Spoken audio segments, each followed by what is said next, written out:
We all want the Chargers to spend big on the offensive line, but right now the rumors are that they are interested in some of the biggest wide receiver names on the market.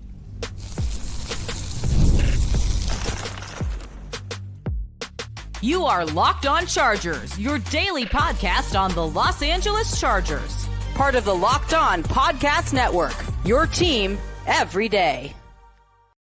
What is up, man? Welcome into the Locked On Chargers podcast. I'm your host, Daniel Wade, joined as always by my co-host, David Droegemeier, and we've been covering the Chargers now for 10 seasons, but this is our 8th year as the host of the Locked On Chargers podcast, bringing you your team every day as part of the #1 sports podcast network. David, what do we got today?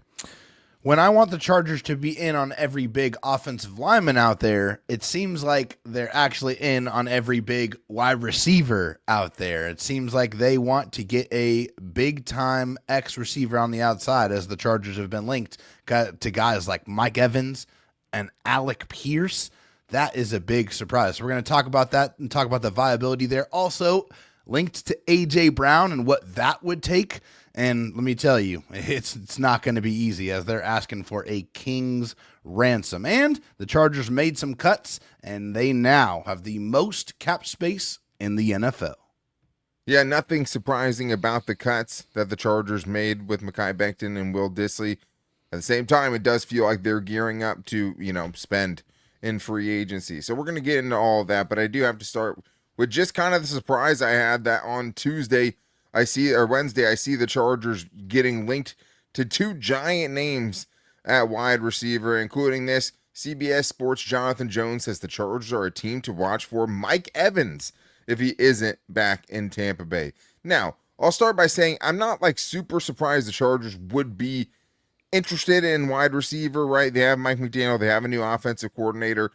What is shocking to me is the level of wide receiver and the price tag of the wide receivers that they are linked to, because we're talking about Mike Evans. We're also going to talk about Alec Pierce, who's, arguably the biggest name on the wide receiver free agency market.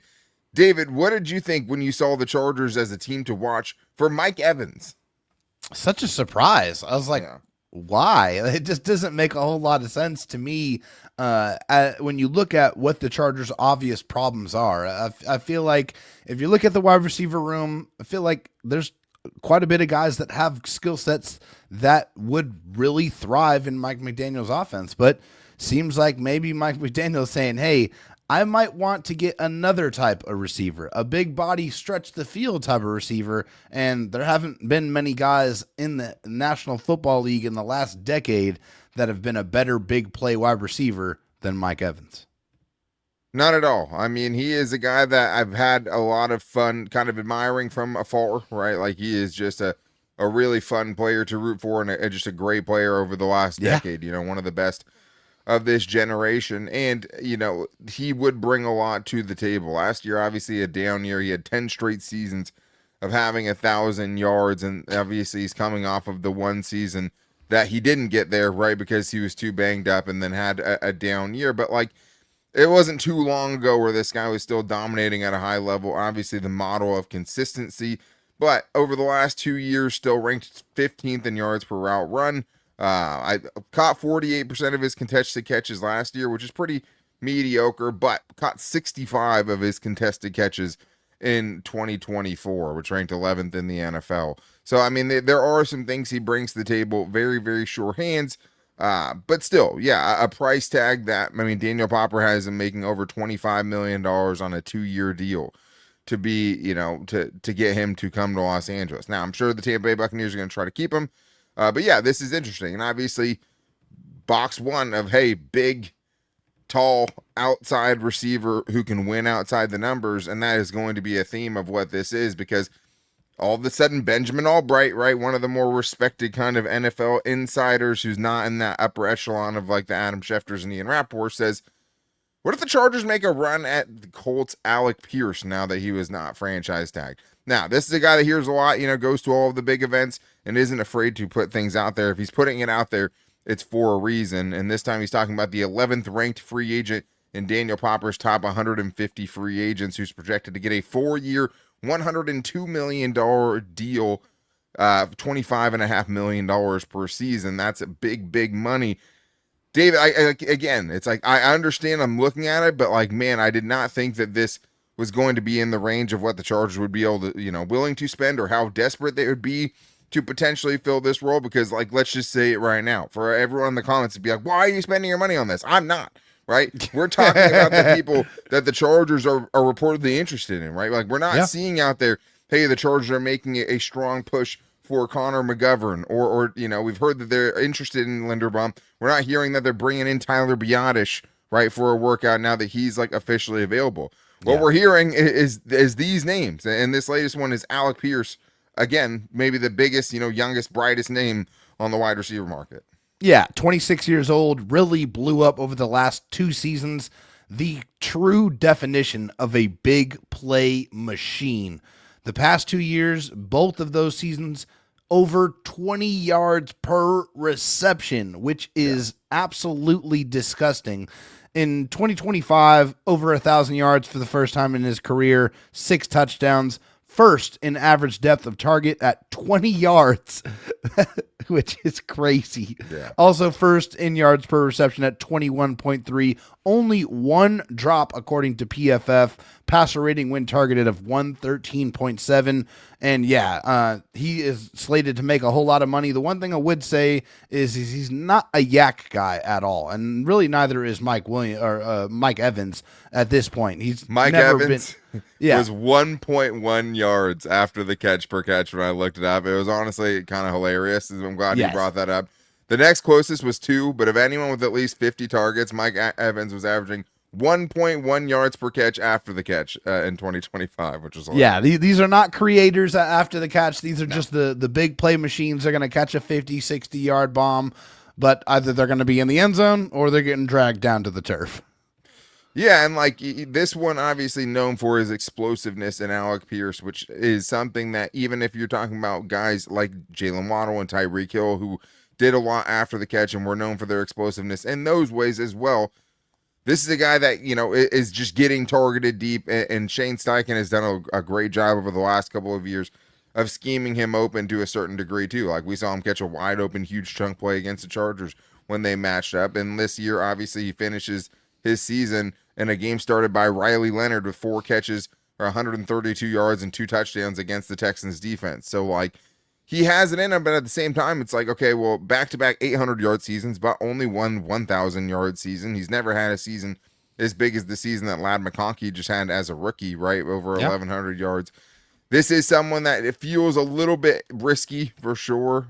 Never been like a super high-volume player, but also at the same time, if you're looking for upside, has had one of the more unstable quarterback situations in the NFL over the last few seasons as well, and has still been able to produce at a high level. Like you said, not just the highest yards per catch this year, was the highest yards per catch in 2024 as well. I thought this was an underrated part of his game too, David, that won't show up in the regular box score.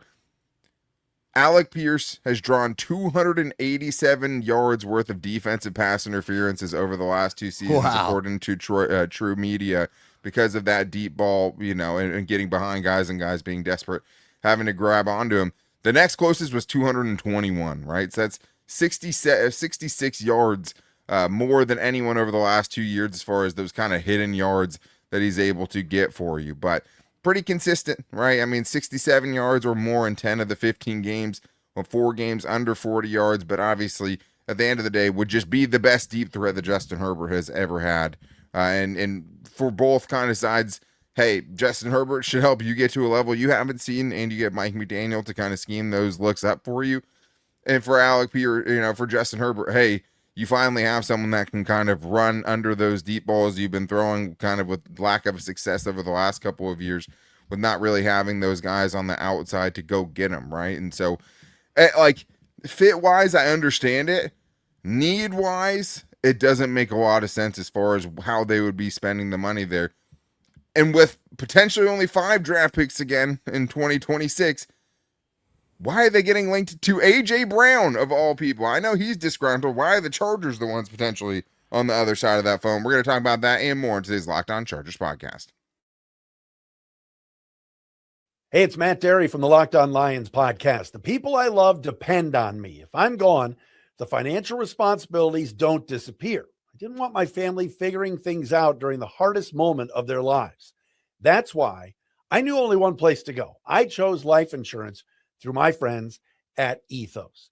Ethos makes getting life insurance fast and easy, 100% online. You can get a quote in seconds, apply in minutes, and get same-day coverage. There's no medical exam.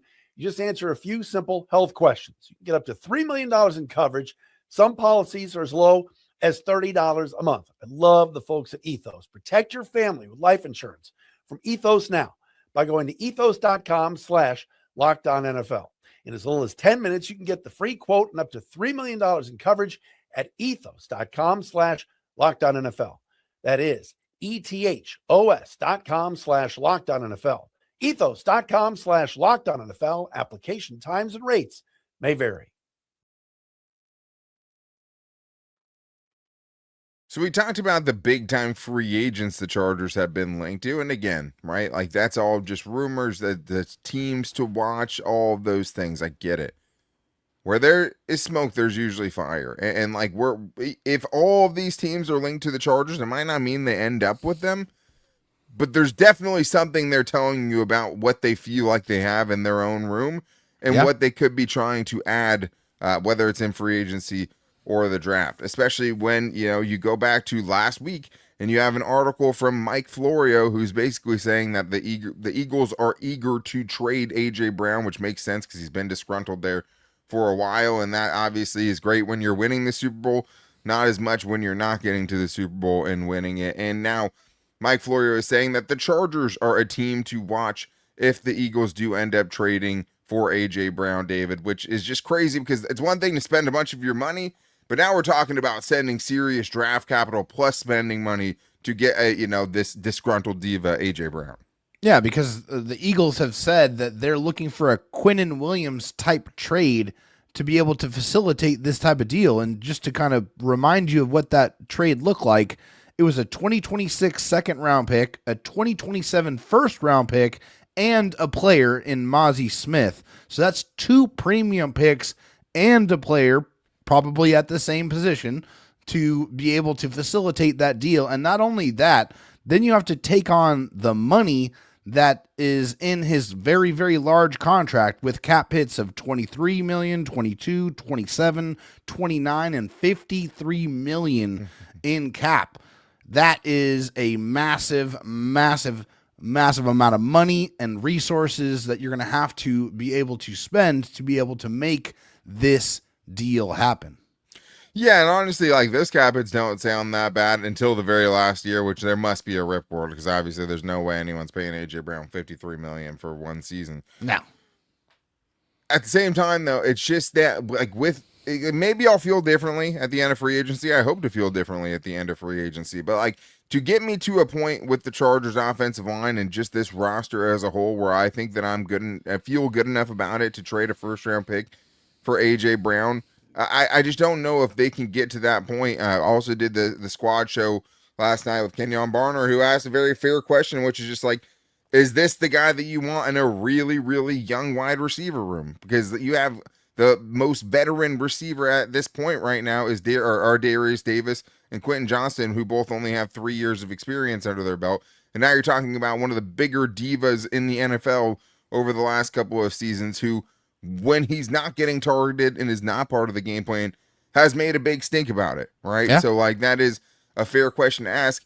At the same time, like, again, you get a legitimate wide receiver one. There's no questions about the size. There's no question about the production, right? You're talking about a guy that in 2022 and 2023, for still a relatively young player, was 3rd in yards per game, 6th in yards per route run, 5th in touchdowns, and even over the last couple of years and down seasons by his metrics, right, he's still going over 1,000 yards, right? He's still, only has 1 drop over the last 2 seasons, which is crazy. There is something too. Like, yeah, if you do trade for him, now you have your bona fide wide receiver one. Everybody kind of gets bumped down a peg, and you have something really cooking offensively.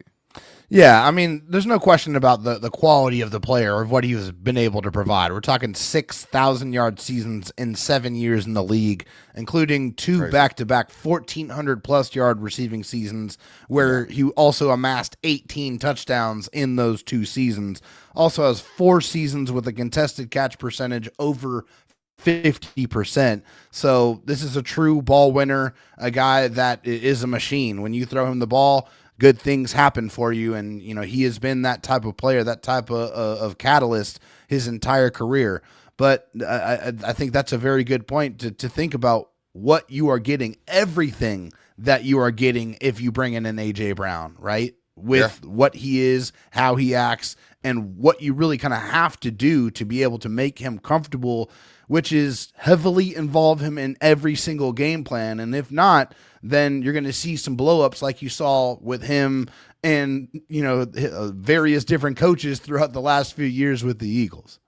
Yeah, they're right. A lot of offensive coordinators they've gone through. Obviously, Jalen Hurts, a Super Bowl winning quarterback, but is still limited and isn't going to be a guy that you're going to, build a passing attack around that's going to feature A.J. Brown enough to his liking at this point. We've already seen them do it with him, but obviously there's some kind of disconnect between those two specifically that hasn't worked out over the last couple of years. And how much do you trust your culture? How much do you trust you being able to bring him in, a first-round pick, or, a guy that was traded for a first-round pick already from the Eagles to the Titans just to get him in the building and now is being asked another first-round pick to trade him again. You don't see guys with 6,000-yard seasons in 7 years getting traded multiple times before they turn 30, right? Like, that is pretty crazy to think about, and why that is pretty apparent to some degree. Now, good teams trade good players. We saw the Chiefs, right, trade their best corner to try to reload when they weren't good enough and get a bunch of picks. That is a way you can do it, and that could be more than, just the discontent that he has there.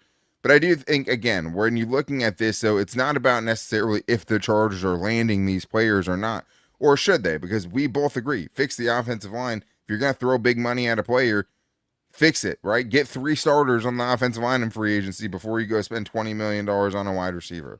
You can have all the fanciest weapons in the world. If you can't block for Justin Herbert, you're not going to be able to use them. They mean nothing. Right, yeah. Exactly. So we all know that, right? But we're going with what these NFL insiders, the people hearing things behind the scenes, are bringing up specifically. And there is a type here, David. Like, all of these guys kind of fall. I mean, the average size of these guys is 6'3". What these guys do is all outside the numbers. These aren't yak guys. These aren't middle of the field winners. Like, these are alpha, outside ball winners down the field. Yep. And that I do think is something. Like, that I do think it's meaningful. I don't know if it means they're going to spend $25 million, but I do think it means, hey, they're not necessarily sure they have that guy on the roster right now.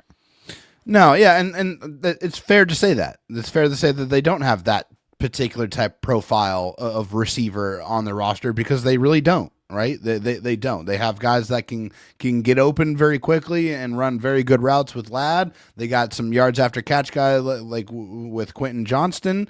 They have, some speed there with Keandre Lambert-Smith, and you have somebody who can kind of do a little bit of everything with Trey Harris. So they have a pretty good collection of skill sets, but the one thing that they definitely don't have is that go up and get it type of receiver. And I have seen some posts that may seem to indicate that Mike Williams may potentially come out of retirement.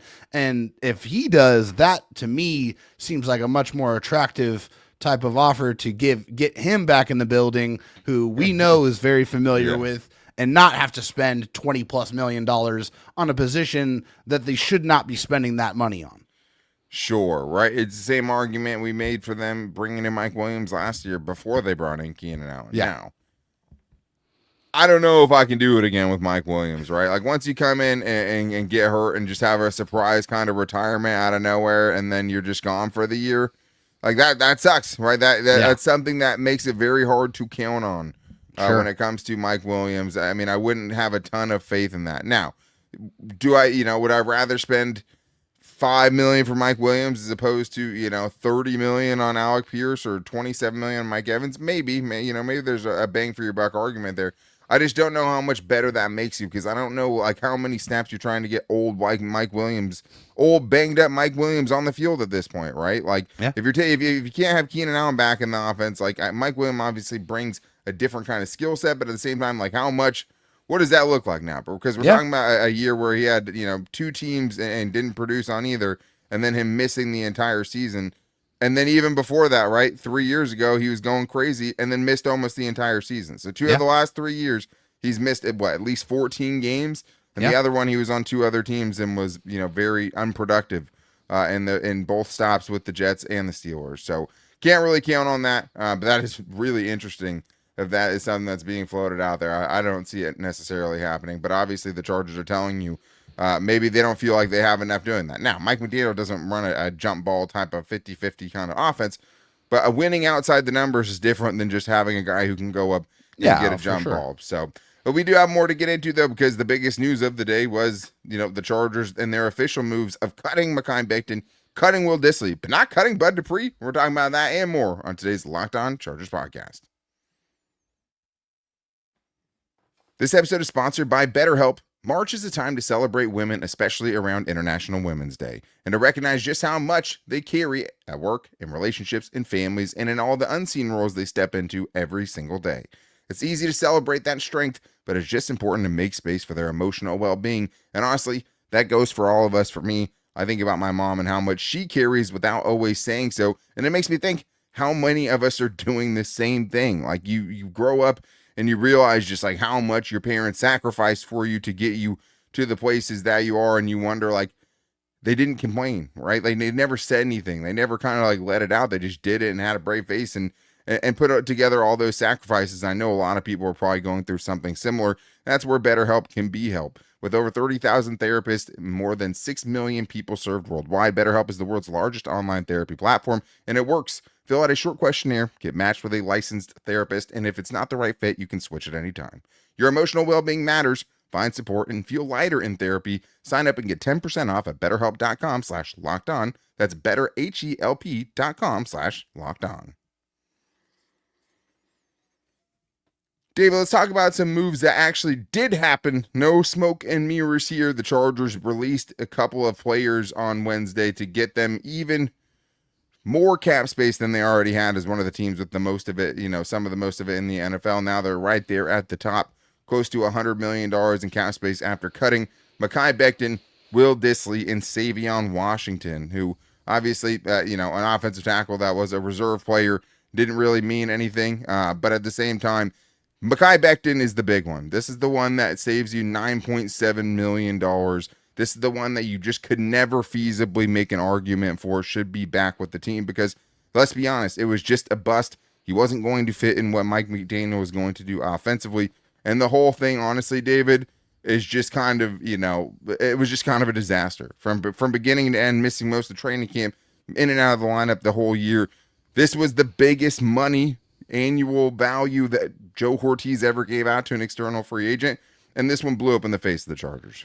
Yeah, it definitely did. Thankfully, it wasn't a large amount of money. You know, we're only talking about $10 million per season on average. So that is, you know, way better than a J.C. Jackson type deal, right? Where, you know, he's making $80 million over the course of a contract.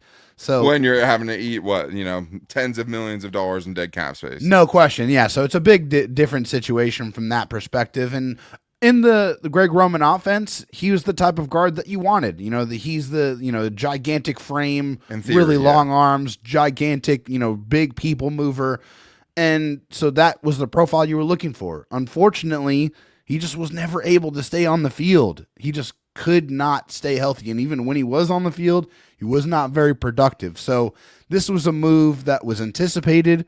We were just wondering when it was going to happen. The axe finally falls, and that's what happens. He gets cut, and it makes all the sense in the world, because he, for as much as he fit in the Greg Roman offense, he absolutely does not fit in the Mike McDaniel offense. And he absolutely never fit in the Jim Harbaugh culture that this team is trying to build. And I think that's the thing about going for something like an A.J. Brown. Like, you better be sure your culture can handle it, because, man, with Mekhi Becton, it never worked, right? Mm-hmm. And it was always bad, and he was just someone, you know, that just, it didn't feel like there was any way that could have worked out. In another world, you get to see him next to Joe Alt at right tackle, and you have Rashawn Slater out there. And as a unit, they're a lot better. But he just played bad. I mean, he had the third most pressures allowed by any guard in the league this year, but he had the 53rd most pass blocking snaps, right? Ugh. So that means 52 players had more pass blocking snaps than him, but only 2 of them gave up more pressures than he did in 2025. He was also 62nd out of 64 players, minimum 300 pass blocking snaps in pass blocking efficiency. One of the 2 players worse than him, Trevor Penning. Chargers saved $9.7 million by making this move. Just a disastrous move. And yes, it's worth, having to make the decision to try to find 3 new offensive linemen than it is to bring someone like Mekhi Becton back who, was disgruntled after the season, had some bad moments during the season, said bad things about the Chargers, and then their coaching staff and whatever they're trying to build. It just wasn't a fit, and now he's gone. But let's get to Will Dissly, because he was someone, who unfortunately probably will be remembered most for having a disastrous game in the playoffs against the Texans, but ended up kind of having to be stuck into a role that really wasn't what he was meant for after, Hayden Hurst was another colossal kind of failure as far as a free agent signing goes. And he was meant to be a big-time blocking tight end, but David, it was just weird how the descent of Will Dissly happened pretty expeditiously. Like, he was just out of the lineup and never kind of made it back into it. Yeah, no, his fall from grace happened quickly, and when it happened decisively. He was a healthy scratch, or was not when he was practicing most of the week. He was not involved in the game plan for a large part of this past season. And the year before that, he did a good job of stepping up and trying to be that pass catching option, which he's never really been in his career. He's really brought in to be that blocking guy, that guy that can own the C gap, right? As Andy Bischoff said. But again, another player that the writing was on the wall. You kind of knew that this cut was going to happen, and just another player that doesn't really fit the profile of the tight end that they're looking for in this style of offense. Someone who's a little bit more athletic, someone you can get out and move a little bit more and get to the second level when they're blocking, can be a more of a competent pass catcher, just a more of a complete tight end. And, for what he did, one of the big, first ticket free agents that Jim Harbaugh's regime brought in, just never really worked out. And so, the Chargers are going to save about another $4 million or so in cap space by saying goodbye to Will Dissly. Yeah, and what the Chargers tried to do was this. I mean, he is a good fit for what they wanted to do, and they wanted to get someone like Will Dissly and pair them with someone like a Hayden Hurst and think that they could have the best of both worlds. And then when it didn't happen with them, then it was get Will Dissly or keep him, and then you bring in a Tyler Conklin, and they'll be the best of both worlds. And then even after, Rondé Gadsden kind of broke out, Will Dissly was injured for part of it, but then just never got back in the rotation, so you never had both those guys. But again, I think in Mekhi Becton's case and Will Dissly's case, I mean, the nice thing here is it's 2 guys that haven't been producing for you, and also 2 guys who wouldn't really fit in what you want to do now. So it makes it a pretty easy decisions for the Chargers. Obviously, 2 more, 1 starting spot and 1 reserve spot that you have to fill now because of these, but to have, more than 12, 13 more $1 million to work with to do that, I think obviously makes a big difference, especially if, like we hope, they'll try to go for some of these big ticket items. But what I will say is, we'll always remember the Will Dissly screen pass, which is still probably one of the most effective plays that the Chargers have run over the last 2 years, and the only effective screenplay that Greg Roman had in his playbook. So I think the big question, the big name we didn't see, David, is the one that maybe is most interesting here, and that is Bud Dupree, and why they didn't cut Bud Dupree, because he would kind of fall in the same as far as guys who have underperformed and have a decent amount of money you can save on them. Yeah, I think the Chargers want to cut him. They'd save another $3.5 million in cap space. Obviously, they don't need it, right? And I think they don't have to do it now either, right? Yeah, they don't have to do it now either. But I think what part of the calculus for this decision here, at least for Bud Dupree, is all the uncertainty in the edge room. You just don't know what's going to happen outside of only knowing that Thule and Kyle Kennard are under contract. You don't know what's going to happen with Khalil Mack. You don't know what's going to happen with Odafe Owe. So I think until that kind of gets figured out and the landscape of those decisions start to manifest themselves and formulate, that you probably won't see any movement on Bud Dupree until then. Yeah, I would agree with you 100%. I think it's a little concerning, right? Like, and they don't have to do it. So it's like you try not to read too much into it because, even if you lose it off AOA and Khalil Mack, like, Bud Dupree is not a backup plan that is going to, make anyone else feel better about the situation. But obviously, with both those guys still unsigned, yeah, it is a little worrisome just because now every day we do this show, we're getting a little bit closer to the fact that the Chargers could potentially have neither of them. Like, that is just what it is, right? Like, that is a chance. I don't think that's what's going to happen.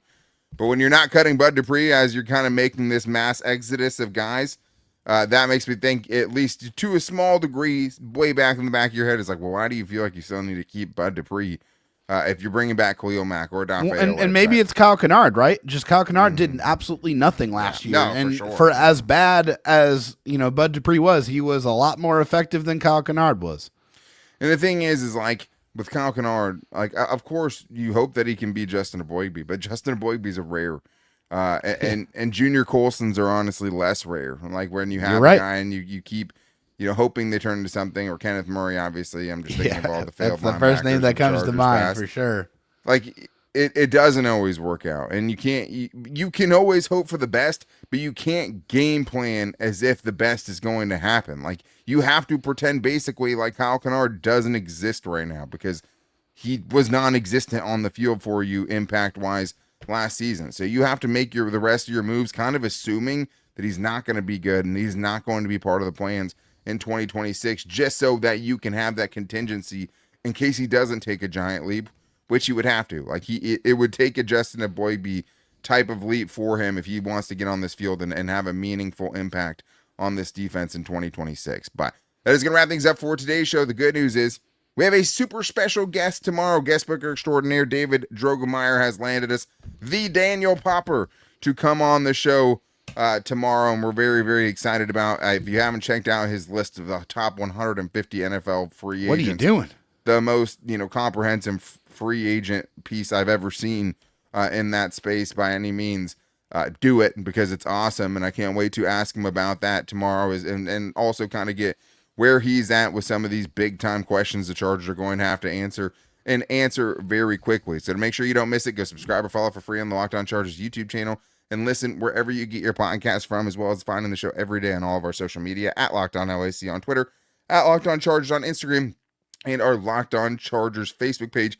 You can also find the show every day in an ad-free audio version if you're part of the Locked On Everydayer Club, in which you can get an ad-free audio version of the podcast every single day. You won't have to listen to any ads, and you'll also get exclusive access to the Locked On Chargers Discord channel, which we're building. And right now, free agency is here, and so are we. You can get 1 month of free Everydayer Club with the code FREEAGENCY, all caps, no spaces, through March 15th. Go ad-free and keep this conversation going on Discord, and you can find out about it in the show notes. But make sure you're back tomorrow for a super special interview with Daniel Popper. But until then, guys, take it easy and go Bolts.